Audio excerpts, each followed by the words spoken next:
माणिकराव कोकाटे आणि अजित पवार यांच्यात आज भेट होण्याची शक्यता। कोकाटेंच्या राजीनाम्यासाठी विरोधकांचा जोर, अजित पवारांसोबतच्या भेटीनंतर निर्णय होणार। राज ठाकरे उद्धव ठाकरेंच्या मातोश्रीवरील भेटीनंतर युतीच्या चर्चांना वेग।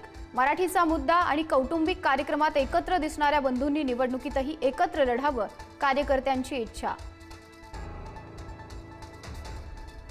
योगेश, चिंता करायचं काम नाही, शिवसेना आणि शिंदे तुमच्या पाठीशी। एकनाथ शिंदेंकडून गृह राज्यमंत्री योगेश कदमांची पाठराखण।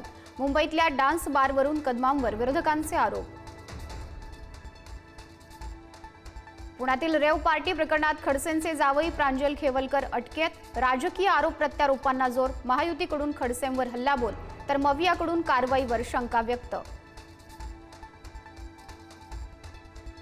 200 दिवसात मी 2 वेळा मरता मरता राहिलोय। धनंजय मुंडे वंजारी समाजाच्या अधिवेशनात भाऊक। सत्य परेशान हो सकता है, पराजित नहीं, मुंडेंचं वक्तव्य।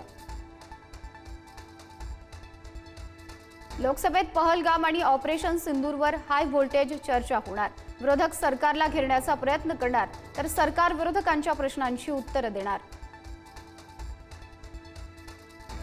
भाजपकडून स्थानिक स्वराज्य संस्थेच्या निवडणुकीसाठी जोर। आज प्रदेशाध्यक्ष रवींद्र चव्हाण यांच्या उपस्थितीत वर्ध्यात भाजपची विदर्भस्तरीय मंथन बैठक। हिंगोलीचे ठाकरेंचे खासदार नागेश पाटील आष्टीकरांना वाढदिवसाच्या शुभेच्छा देण्यासाठी अमित शहांचा फोन। शहांच्या फोनमुळे राजकीय चर्चांना उधाण, नव्या राजकीय बांधणीची ही चर्चा।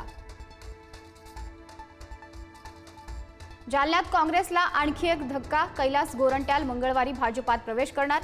रवींद्र चव्हाणांच्या उपस्थितीत आणखी काही महत्त्वाचे प्रवेश। मराठा आंदोलक मनोज जरांगे यांचं शिष्टमंडळ मुंबईत। आज ऑगस्टमधील नियोजित आंदोलनासाठी मुंबईतील आझाद मैदानासह इतर मैदानांची करणार पाहणी। 29 ऑगस्टपासून मुंबईत मनोज जरांगे आंदोलन सुरू करणार। 26 लाख लाडक्या बहिणी ठरल्या अपात्र। जूनपासून योजनेचा लाभ थांबवल्याची आदिती तटकर यांची माहिती। निवडणुकीआधी सरसकट लाभ, निवडणुकीनंतर मात्र संख्येला कात्री। कोल्हापुरातील पंचगंगा नदीची वाटचाल इशारा पातळीकडे। पाणी पातळी पोहोचली 35 फुटांवर। नदीकाठची गावं अलर्ट मोडवर। सांगलीत कृष्णेच्या पाणी पातळीत सातत्याने वाढ। कृष्णेची पाणी पातळी 23 फुटांवर। महापालिका प्रशासन सतर्क मोडवर।